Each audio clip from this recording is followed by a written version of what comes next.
Grand Dialogue. Sigika Foba. Edouani wa Makaran. Le Grand Dialogue, l'émission de débat du Studio Tamani sur votre radio. Chennibiru. Halud Mauni. Chenniberi. Sigika Foba. Le Grand Dialogue. Le Grand Dialogue. Mesdames, Messieurs, bonsoir. Nous sommes lundi 24 août 2015. Bienvenue à cette émission et merci de nous recevoir chez vous. Aujourd'hui, le Grand Dialogue réfléchit sur la réélection de Habib Sylla à la tête donc du Haut Conseil des Maliens de l'extérieur. Et comme je vous l'ai dit, nous allons également en fin d'émission faire un clin d'œil à notre doyen qui nous a quittés hier à la suite d'une longue maladie, Bokar Souri Traoré. Alors, nos invités pour donc parler de cette question du Haut Conseil des Maliens de l'extérieur. Nous avons Boulaye Keita. Boulaye Keita est conseiller technique au ministère des Maliens de l'étranger. Nous avons également ici dans le studio Mamadou Lamine Ban du Haut Conseil des Maliens de l'extérieur. Et nous aurons en ligne Ousmane Diarra, président de l'association malienne des expulsés. Merci à vous messieurs pour votre disponibilité et bienvenue. Je suis Famoussa Sidibé. Mamadou Ouattara est à la technique. Le Haut Conseil des Maliens de l'étranger vient donc de reconduire Habib Sylla à la tête donc du Conseil, issu de la conférence nationale tenue à Bamako en 1991. Le Conseil est un cadre de concertation autour des problèmes qui se posent aux Maliens de l'extérieur. Il sert aussi de lien entre les pouvoirs publics et les compatriotes de l'extérieur. Cette 6e conférence du Haut Conseil des Maliens de l'extérieur s'est tenue du 21 au 23 août dernier, au moment où le Mali décide de se doter d'une politique claire sur la problématique de la migration. L'objectif principal de cette politique, une meilleure gestion de la migration afin qu'elle contribue à la réduction de la pauvreté et au développement durable du pays. Alors aujourd'hui, nous sommes en train de réfléchir, comme vous venez de l'entendre, sur le Haut Conseil des Maliens de l'étranger. Alors vous venez de terminer cette conférence, 6e conférence du genre pour élire le président donc du Conseil, Monsieur Ban. Dites-nous si ce conseil a été si cette conférence a été la même conférence organisée l'année dernière. Bien, il y a eu moins de problèmes. Merci. Avant de répondre à votre question, permettez-moi de saluer les auditeurs de Studio Tamani partout à travers le monde et de saluer les Studios Tamani pour leur intérêt pour les Maliens de la diaspora qu'on appelle communément ici les Maliens de l'extérieur. Merci pour votre intérêt. Merci. Et cette conférence a été une réussite parce que nous avons toujours bénéficié du concours du ministère des Maliens de l'extérieur. Mais cette fois-ci, le concours n'était pas que financier. Le concours aussi a été un concours technique, et, en plus du concours financier, et une mobilisation, un engouement plus important des conseils de base. La dernière conférence de 2009 avait mobilisé 43 conseils de base. Et cette fois-ci, nous sommes à 52 conseils de base, ce qui veut dire que du point de vue de participation, les conseils de base ont été plus nombreux. Ensuite, en dehors des conseils de base qui sont affiliés, qui sont en règle avec les normes statutaires du Haut Conseil des Maliens de l'extérieur, nous avons enregistré 7 autres conseils de base qui veulent encore s'affilier au réseau au Conseil des Maliens de l'extérieur, sans compter les empêchements qui n'ont pas permis certains de venir. Donc, ça a été pour nous un succès. Alors, à chaque fois qu'il y a un regroupement de conseils de Maliens de l'étranger, c'est à chaque fois des petits problèmes. Est-ce que cette année, vous avez pu organiser cette conférence sans souci? Sans souci, aucune œuvre humaine n'est sans souci. Mais je pense que cette fois-ci, ça n'a pas été comme en 2009. En 2009, ça a été très très difficile. Il y avait eu des déchirements. Tandis que cette année, il y a eu des avis divergents, des débats souvent vifs, mais c'est resté dans la courtoisie. Je pense qu'en global, on peut dire que les problèmes ont été moins nombreux qu'en 2009. Et peut-être au 2009 aussi, avant 2009 aussi, il y avait eu des conférences un peu plus dures. Mais je pense que progressivement, nous sommes en train d'avoir l'allure d'une conférence de gens responsables qui peuvent avoir des débats contradictoires dans la courtoisie et dans l'amitié. D'accord. Merci beaucoup, Monsieur Ban, pour ce petit retour en arrière, pour nous faire revivre donc cette sixième conférence du Haut Conseil des Maliens de l'extérieur. Alors, Boulaye Keïta, qu'est-ce qui fait la particularité de ce Haut Conseil des Maliens de l'extérieur et quelle est son utilité? Okay, merci beaucoup. Mais avant de répondre à la question, je voudrais aussi saluer le studio Tamani de nous avoir encore une fois de plus donné l'occasion de parler de la communauté malienne de l'étranger. Et je profite de l'occasion pour saluer tout l'ensemble des auditeurs. Je voudrais dire quand même que cette conférence, c'est une première sur plusieurs plans. C'est l'une des conférences des Maliens de l'extérieur qui a mobilisé presque l'ensemble du gouvernement.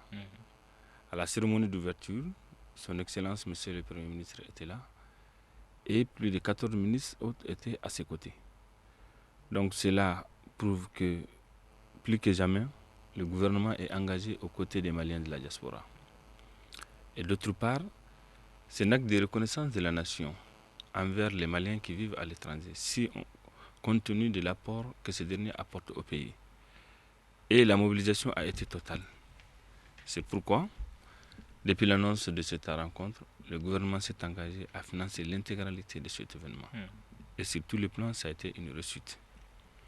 Comme vous l'avez dit, M. Ban, il y a effectivement des débats, des échanges d'idées, mais ça s'est passé quand même dans un climat globalement de paix, un climat d'entente. Ça confirme la maturité du Haut Conseil des Maliens de l'extérieur qui a maintenant 25 ans. Et je me dis qu'on a vu durant ces 3 jours qu'autant les Maliens sont capables de discuter, et au final, ils se retrouvent et ils parlent d'une même voix. Donc, cette conférence du Haut Conseil des Maliens de l'extérieur a été une totale réussite, nous, du côté du gouvernement. Je pense que les observateurs ne diront pas autre chose. Et ça confirme que l'État est auprès des Maliens de l'extérieur et la société civile, qui est le Haut Conseil des Maliens de l'extérieur, est plus que jamais sollicitée pour aider l'État à la bonne gestion de nos compatriotes vivant à l'étranger. D'accord, merci beaucoup Boulaye Keïta. Je rappelle que vous êtes conseiller technique au ministère des Maliens de l'extérieur. Alors Ousmane Diarra, président de l'association malienne des expulsés, est en ligne également avec nous. Alors Monsieur Diarra, dites-nous quelle est votre vision par rapport à cette réélection de Habib Silla à la tête du conseil? Alors d'accord, merci Studio Tamani. Je remercie les participants de la rencontre sur place à Studio Tamani, M. Boulaye Keïta et l'autre du Conseil de Maliens de l'extérieur. Voilà. Alors, donc, moi je vois que c'était une très bonne initiative. D'abord, si moi je parlais du Haut Conseil des Maliens de l'extérieur, je vais dire que depuis le départ, depuis la conférence nationale, les premiers dirigeants qui ont initié pour la mise en place de cette entité qui est le Haut Conseil des Maliens de l'extérieur ont très bien réfléchi. La réélection de M. Habib Silla, ça signifie que Habib a été un bon président dans son premier mandat. C'est pour cela que tous les Maliens de l'extérieur sont mobilisés pour qu'il puisse faire son deuxième mandat. Alors, merci beaucoup, Monsieur Diarra, Ousmane Diarra, de l'association malienne des expulsés. Alors, Mamadou Lamine Ban, vous êtes du Haut Conseil des Maliens de l'extérieur. Aujourd'hui, quelle est la véritable tâche qui a été confiée au Haut Conseil des Maliens de l'extérieur à l'étranger pour défendre l'intérêt des Maliens de l'étranger? Quelle est sa véritable mission? La mission du Haut Conseil des Maliens de l'extérieur, on peut le résumer en 4 points essentiels pour ne pas rentrer dans les détails. Le premier point, c'est d'abord faire en sorte que les nouveaux arrivants dans les pays où souvent ces pays-là n'ont pas les mêmes coutumes, les mêmes us que notre pays, les mêmes lois. Faire en sorte que les nouveaux arrivants puissent être sensibilisés à s'intégrer tout en respectant les us et coutumes du pays d'accueil, en respectant leurs lois, en leur permettant d'avoir une régularisation administrative. et peut-être les accompagner lorsqu'ils ont des problèmes dans les pays d'accueil, que ce soit le problème de régularisation administrative ou des contraintes professionnelles. Ça, c'est une partie de la mission. Au niveau des conseils de base, ça, c'est à l'étranger. Et la deuxième mission, c'est au niveau de l'étranger de garder quand même une culture malienne au sein de la communauté malienne. Aujourd'hui, nous sommes dans une mondialisation, mais nous estimons que nous sommes un pays de grande culture. Nous avons des valeurs humaines à partager avec les autres peuples. C'est de faire en sorte que ces valeurs soient connues et partagées, en tout cas en ce qui concerne leurs aspects positifs. Et nous pensons que ces parties positives sont les plus importantes. Et ensuite, au niveau du pays d'accueil, il peut y arriver que quelquefois que des Maliens de l'extérieur aient des problèmes sociaux, des problèmes de maladie, des problèmes de décès, des problèmes de détention, etc. C'est de les assister pour les sortir en collaboration avec les missions diplomatiques et consulaires, les aider à sortir des problèmes là où ils sont. Ça, c'est les parties qui concernent l'étranger.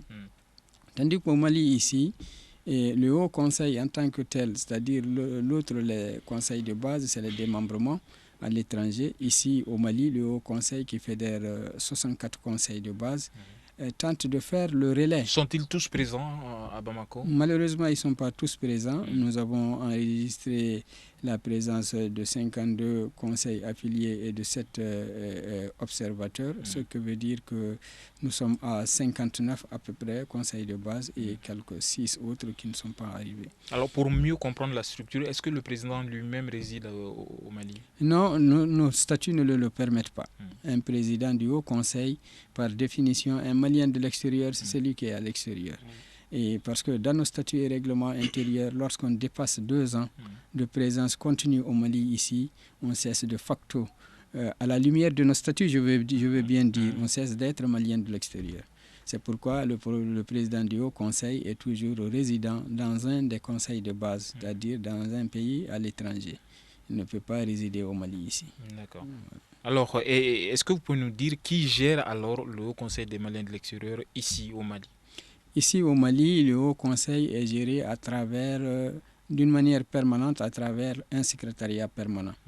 Le secrétariat permanent est à peu près une structure d'appui qui sert de croix de transmission entre le bureau exécutif et les autres instances et organes du Haut Conseil des Maliens de l'extérieur d'une part, et aussi entre ces structures et organes, ces instances et organes, et les pouvoirs publics d'autre part.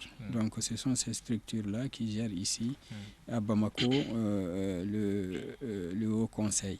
Mais en dehors de ça, il y a statutairement, il y a le conseil d'administration qui se tient tous les ans, normalement, et en dehors du conseil d'administration, la conférence qui se tient tous les 5 ans.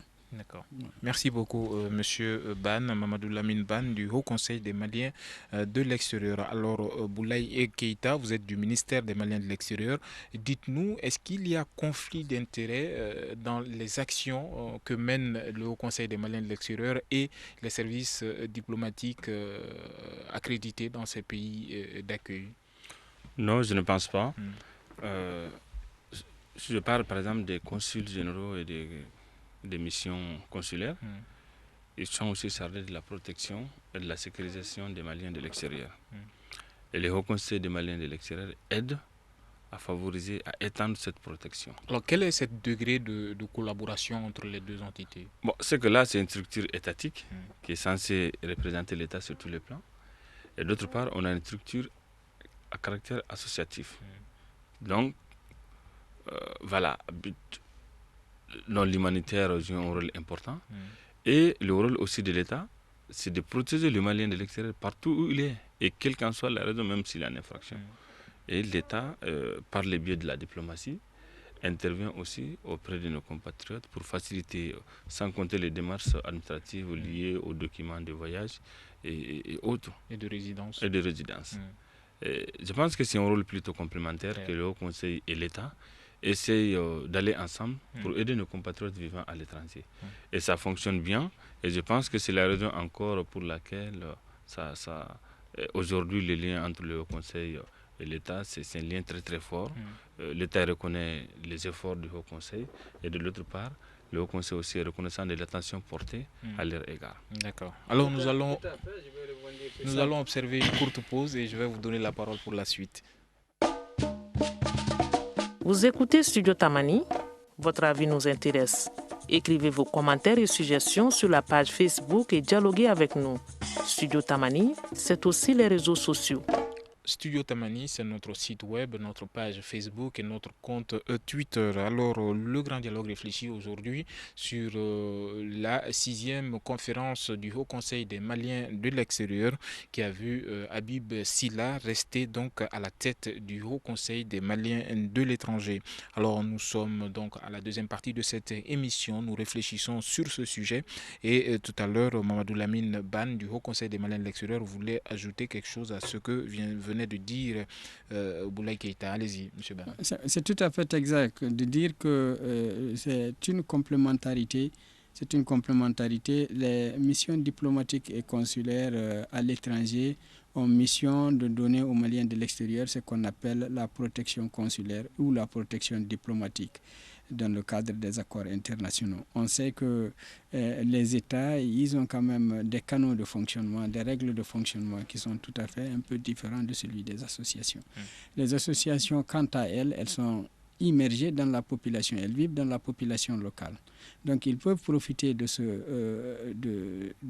peuple-là pour tisser des liens de personne à personne qui souvent sont très utiles pour dénouer certains cas particuliers.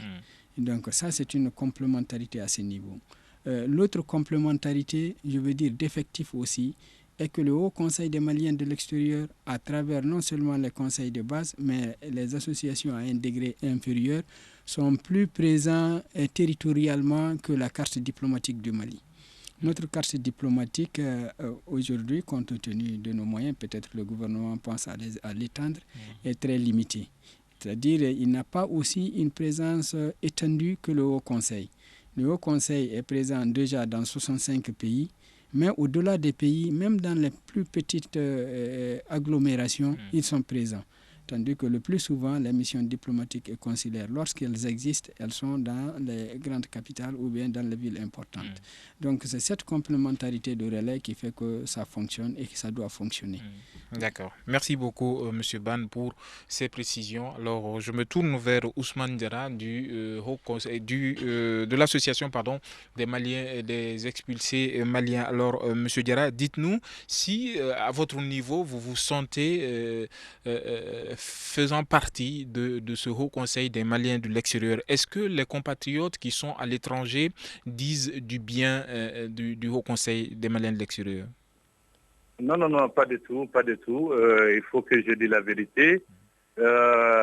Au cours du débat, j'ai bel et bien entendu que le Haut Conseil des Maliens de l'extérieur doit être en complémentarité avec le gouvernement du Mali pour assurer le bien des Maliens de l'extérieur et pour les sécuriser dans toutes les dimensions. Alors, nous, on défend les droits des migrants expulsés. Donc, dans les témoignages de ces migrants expulsés, ils nous parlent de deux types de Maliens à l'extérieur. Les Maliens à l'extérieur et le Malien de l'extérieur. C'est ça qu'ils nous disent.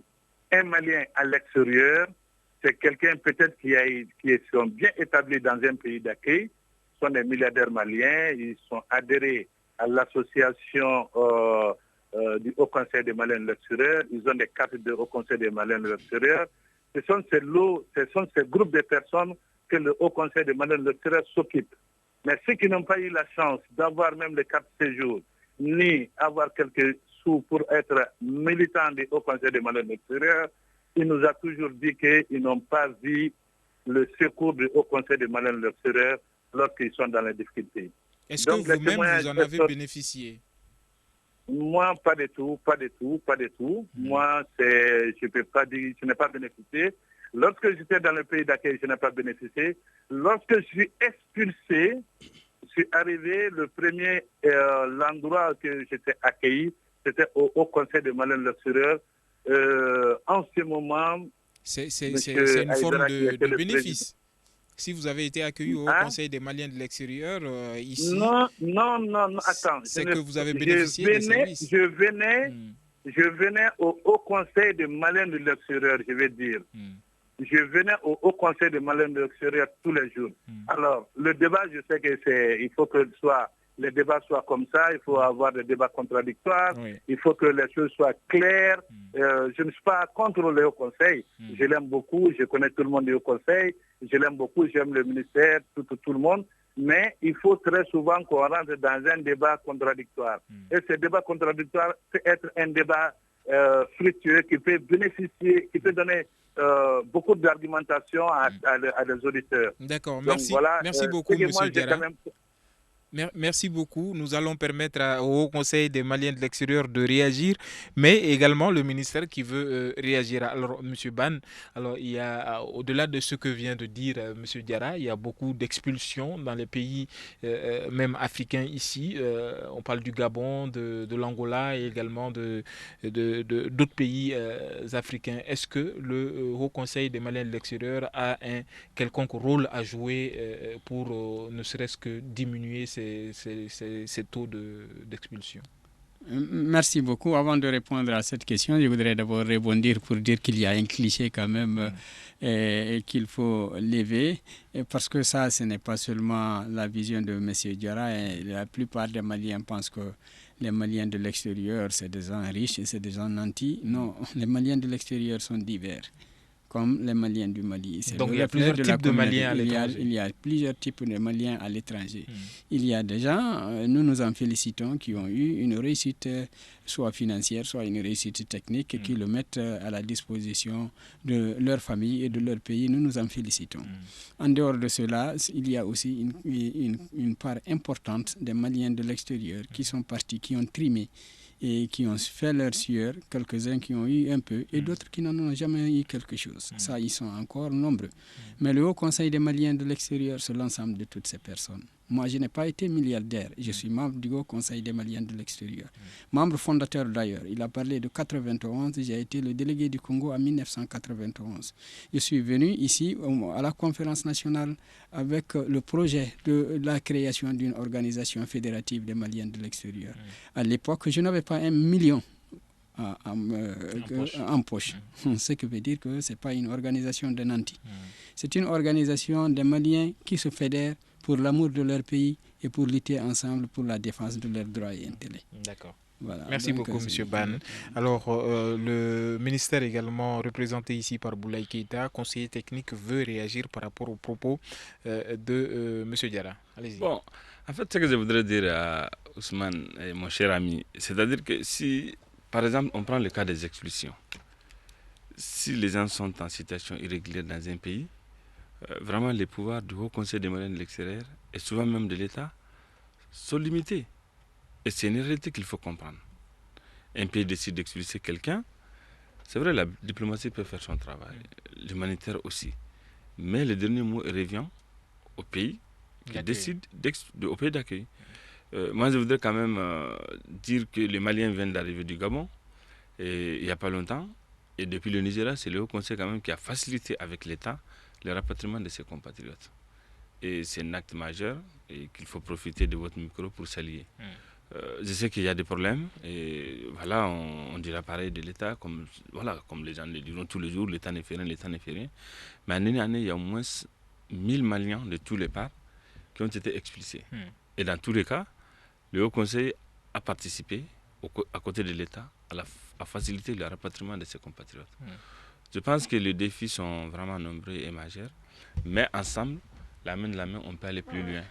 Et il ne faut pas complètement minimiser ce sont aussi un problème de moyens. On sait les moyens que dispose le Haut Conseil des Maliens de l'extérieur, même s'il y a un appui de l'État.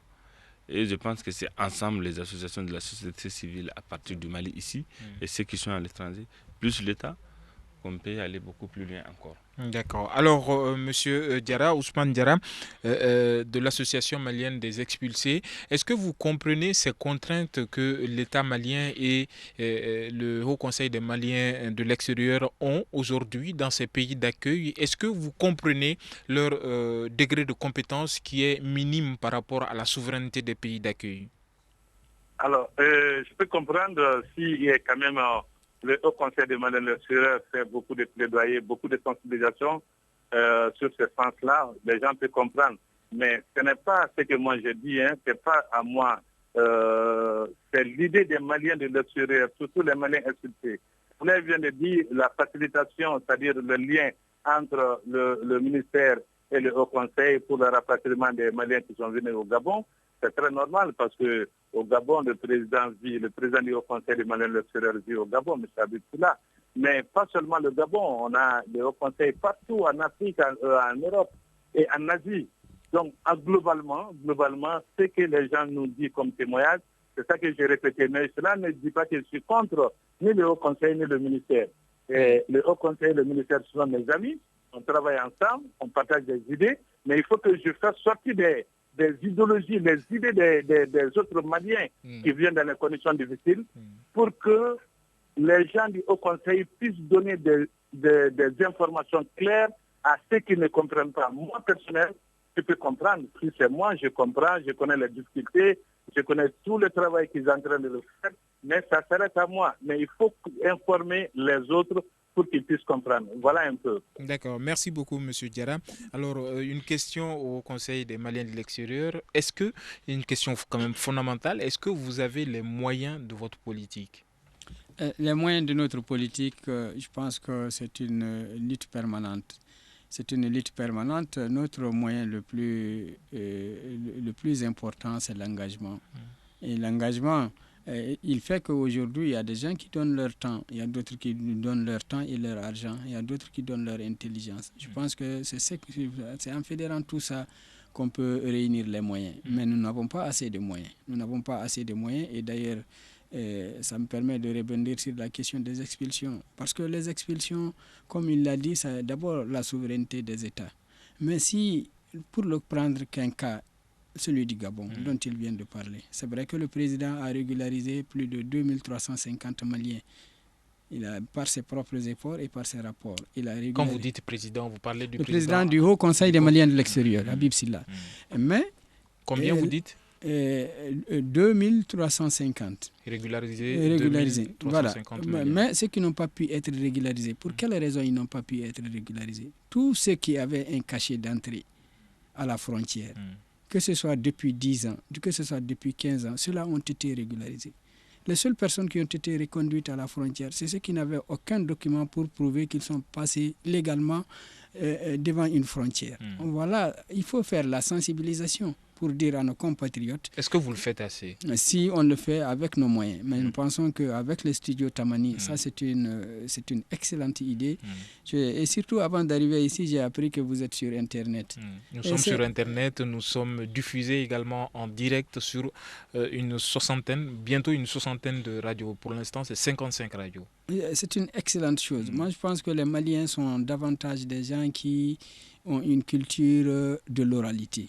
Et la radio, c'est un vecteur de communication très important et peut-être on va réfléchir comment il faut améliorer le partenariat déjà qui existe entre vos studios et le département des Maliens de l'extérieur et les organisations des migrants pour davantage sensibiliser les gens.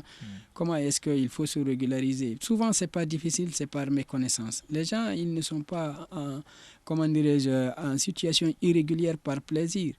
Souvent, c'est les pays qui n'en veulent plus.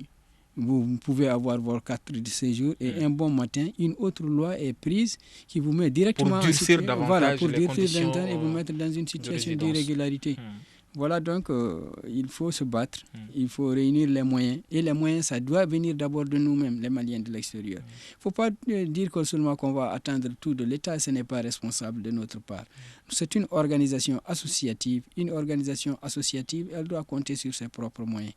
L'adhérent, le Malien qui adhère à l'organisation doit pouvoir au moins verser même 500 francs par mois. Ce n'est pas grande chose. Mais imaginez si chaque Malien de l'extérieur, nous sommes à peu près, cela dit, 5 millions de personnes, si chacun donnait 500 francs, nous allons avoir les moyens de fonctionner. D'accord. Alors, merci beaucoup, M. Ban du Haut Conseil des Maliens de l'extérieur. Alors, Boulaye Keita, vous êtes du ministère. Dites-nous quels sont les mécanismes d'appui du ministère au Haut Conseil des Maliens de l'extérieur pour justement vulgariser cette profession d'aide et d'assistance aux Maliens de l'étranger. Je pense qu'à la matière, le Haut Conseil est un partenaire central aujourd'hui de l'État. Déjà, il y a une subvention que l'État accorde au Conseil par an. Au-delà de ça, ils sont associés. Peut-on connaître le montant? Le montant, ça varie selon les années, ça varie selon aussi le contexte. Et cette année, par exemple? Cette année, au jour d'aujourd'hui, on est à 27 millions. Et d'ici la fin de l'année, je sais que le montant... Est-ce que vous ne pensez pas que c'est insignifiant par rapport aux actions du Conseil? C'est ça. Mais au-delà de ça, c'est que le Haut Conseil est associé pratiquement à toutes les activités du ministère. Par exemple, nous menons des campagnes de sensibilisation, le Haut Conseil y participe. Nous menons des missions à l'extérieur, le Haut Conseil participe. Donc, au-delà de ce tapis financier, mais il y a des années aussi, c'est allé jusqu'à 60 millions. Ça peut aller jusqu'à 70 millions aussi. Mais quand on compte le nombre de Maliens installés à l'étranger et le nombre de candidats... Oui, mais du moment, ça c'est quand même juste un appui. Mais là, ils sont associés à toutes les activités et ils sont du coup financés sur ces activités aussi. Donc, le Haut Conseil des Maliens de l'extérieur, aujourd'hui, je pense que la vision, la relation a complètement changé depuis 2 ans, depuis 3 ans maintenant. Mais l'État est vraiment aux côtés du Haut Conseil des Maliens de l'extérieur. Donc, ce tapis, ça peut être la formation, ça peut être un appui technique. La semaine dernière, quand nous étions en mission, l'équipe du ministère, on a monté un projet pour le Haut Conseil des Maliens de l'extérieur, un appui technique. D'accord. Une pause et nous nous retrouvons. Une réaction, un avis, un commentaire. Réagissez sur la page Facebook de Studio Tamani et restez connectés avec nous. Studio Tamani sur les réseaux sociaux pour vous faire entendre.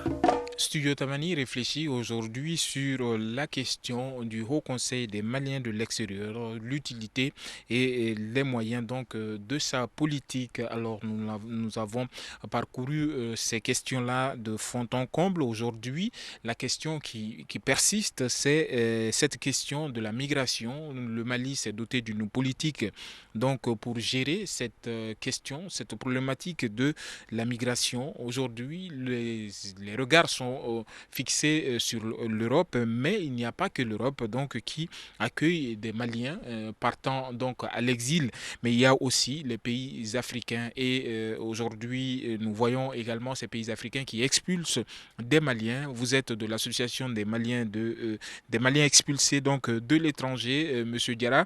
Alors comment est-ce que vous comptez appuyer le Haut Conseil des Maliens de l'extérieur pour vulgariser ces informations pouvant parfois décourager les candidats à l'immigration? Bon, l'AME est très ouverte. On veut collaborer avec toutes les associations, toutes les organisations. Est-ce que vous êtes d'abord dans la logique de dissuader les candidats? Bon, effectivement, dans notre mandat, on doit sensibiliser et informer le danger qui est sur la route clandestine. Mais on ne peut pas dire à quelqu'un de ne pas partir. Pourquoi? Partir, ça c'est un droit fondamental de tous les individus. À partir du moment, M. Diarra, je vous coupe un peu, à partir du moment où le gouvernement se démène pour permettre le développement des zones de départ, est-ce que vous ne voyez pas là un moyen de pouvoir fixer les candidats à l'exil? Oui, je suis tout à fait d'accord. J'ai en train de m'expliquer pour essayer de comprendre. Nous, on a cette campagne de sensibilisation qui est la démystification du bien-être ailleurs et la valorisation de l'individu dans son milieu local. Déjà, on a même travaillé avec M. Keïta, qui est à côté de vous, M. Boulaye. Donc, nous sommes une organisation. Aujourd'hui, nous sommes prêts à dissuader même des Maliens qui veulent partir à l'immigration dans un chemin qui fuit, c'est-à-dire les déserts aujourd'hui, on sait avec la politique sur la migration, les politiques européennes, les conventions bilatérales, on sait que la route est très mauvaise.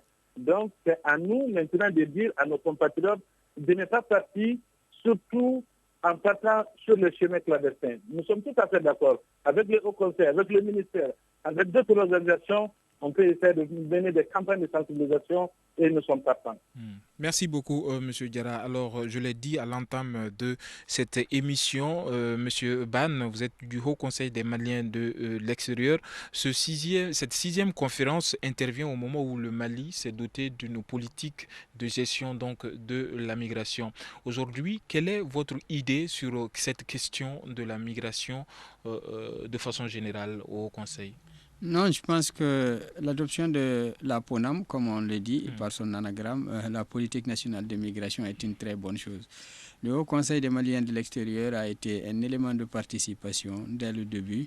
Et ça a pris tout un temps de réflexion, de contributions diverses.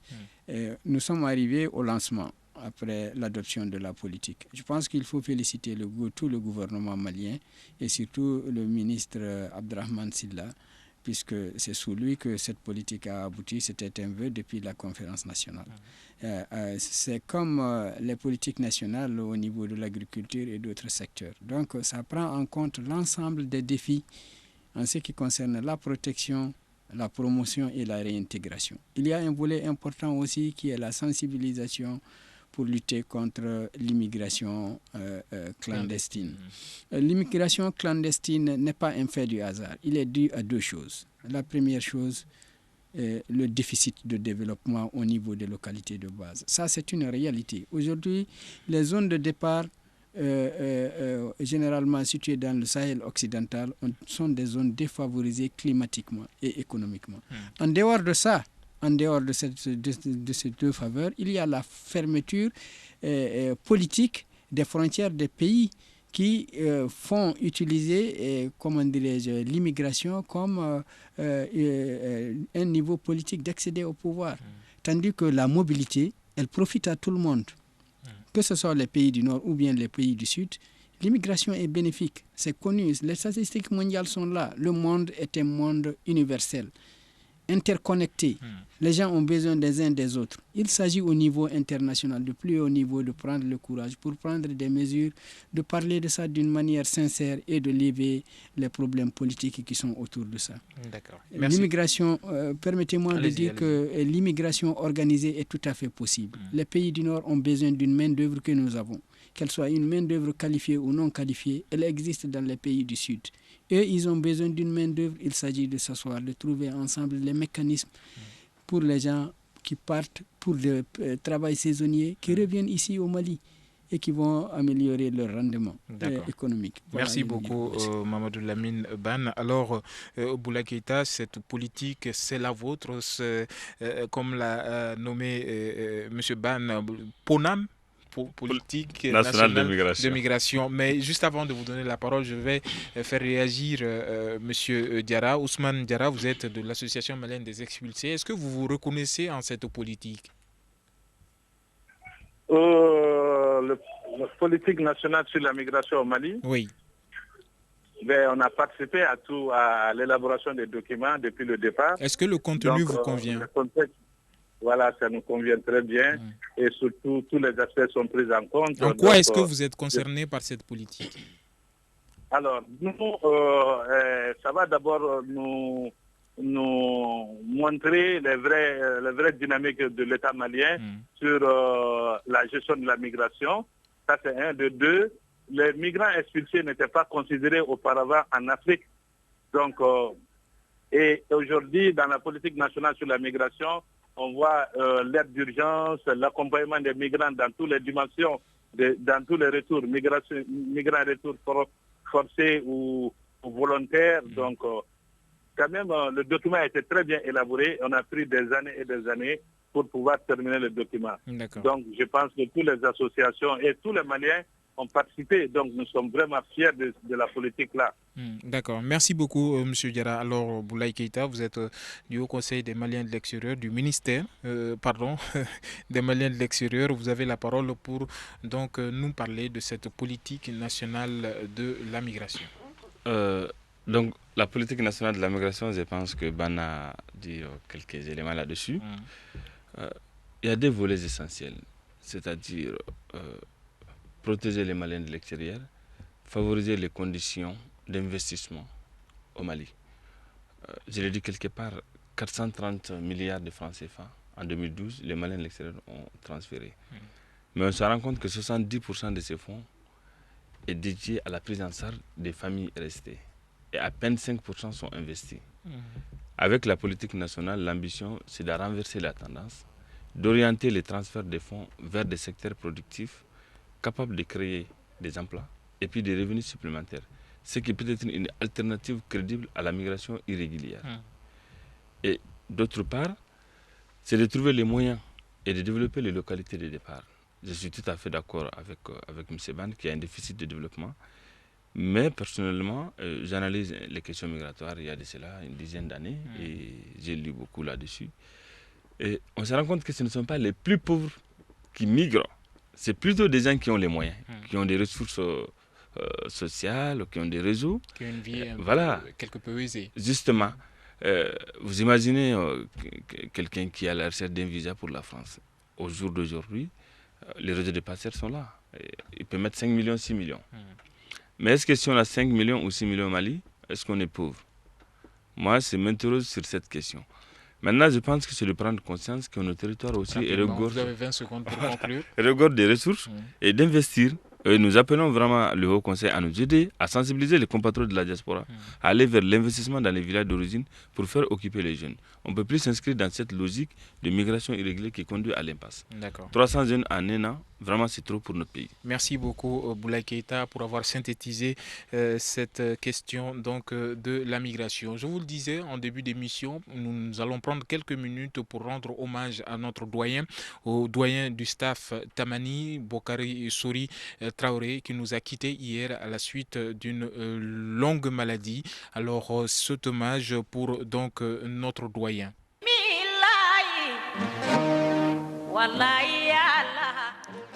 Pour cet hommage à Bouakar Souri Traoré, n'importe qui aura du mal à savoir par où commencer. Nous avons tous, dès le début de notre rencontre, considéré Souri comme le sage de la troupe, le doyen. Il fut le grand absent de la fête d'anniversaire pour les 2 ans du projet, mais un précieux éclaireur l'année dernière, au moment de souffler la première bougie de ce projet. Écoutez-le sur les biens fondés de ce projet. Moi, je pense qu'un projet comme le studio Tamani, au niveau du Mali, par la fondation Hirondelle, si ce projet n'avait pas existé, il fallait peut-être le créer depuis très longtemps. Mais pourquoi? Parce qu'avoir pris en compte des langues nationales, parce que nous sommes du Mali, où le français ne dit absolument rien à la plupart de nos populations. Donc, pour accéder à ces populations, il fallait certainement passer par ces langues nationales. Donc, depuis l'ouverture du studio Tamani, moi je m'occupe principalement de la langue Fulfulde, donc le Peul, où nous formons une équipe. C'est-à-dire après les éléments déjà choisis par l'équipe de la rédaction. Donc, on essaie de tout de suite traduire les éléments obtenus. Souri, le doyen de Tamani, c'était surtout un grand professionnel, soucieux du travail bien fait. La traduction, c'est quoi? Ce n'est pas du mot à mot, du français immédiatement à la langue nationale, parce que chaque langue a sa réalité, surtout la langue Fulfulde, qui est une langue à classe, et où il faut obéir aussi à l'alternance consonantique, sinon tu dénatures carrément, absolument l'idée, donc le message qu'on veut véhiculer. Donc il faut tenir compte de tout cela, voilà les difficultés qu'on peut avoir. Donc par rapport aux gens qui disent alors c'est le français, donc il faut traduire immédiatement et tout de suite il y a le message qui ne peut pas passer. Donc nous avons reçu beaucoup de réactions, beaucoup de réactions, surtout de l'intérieur du Mali, où les gens s'intéressent beaucoup justement aux nouvelles qui parviennent du studio Tamani. Certes, vous n'entendrez plus Bouakar Souri Traoré sur le factuel, mais sa voix ne finira jamais de vous donner rendez-vous pour nos éditions futures. N'est-ce pas, doyen? Studio Tamani, sakiraɓe heeɗiɓe e ñalom o onon e jam. Yo en jii janngo jokkon e heɗade radio ŋaaji dawriɗoji e amen ɗi. On jarama. Voilà, ainsi va la vie. Dors en paix et cher doyen. Alors, cette émission, je le rappelle, réfléchissait aujourd'hui sur la réélection donc d'Habib Silla à la tête du Haut Conseil des Maliens de l'extérieur, avec en fin d'émission l'hommage que nous avons voulu rendre à Souri Traoré, donc notre doyen ici à Tamani. Dors en paix et cher doyen. Alors, pour cette émission, nous étions avec Boulaye Keïta du ministère des Maliens de l'extérieur, Mamadou Lamine Ban du Haut Conseil des Maliens de l'extérieur et Ousmane Diarra de l'association des Maliens expulsés. Merci à vous messieurs pour votre disponibilité. Je suis Famoussa Sidibé, Mamadou Ouattara était à la technique, Ousmane Diadje Touré m'a aidé à réaliser cette émission, Salim Douara était à la régie vidéo. Bonsoir.